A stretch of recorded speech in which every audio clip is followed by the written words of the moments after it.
So, El Michelle and I are near Bay Beach. We're gonna skip it right now because it's pretty packed. They're using the overflow lot way down there, but I just had to come take a quick look.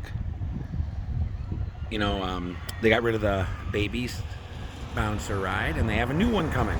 It's a little bit taller, it's supposed to be. See a little here, not going in the lot. But yeah, there it is. Cool. It's hard to say how much bigger it really is, but we'll ride it. Also, while I'm here, there's a look at the falling star. So yeah, we might come back a little later. Gonna go check out a waterfall, and if it's not too bad, then we'll come back and ride. Cool.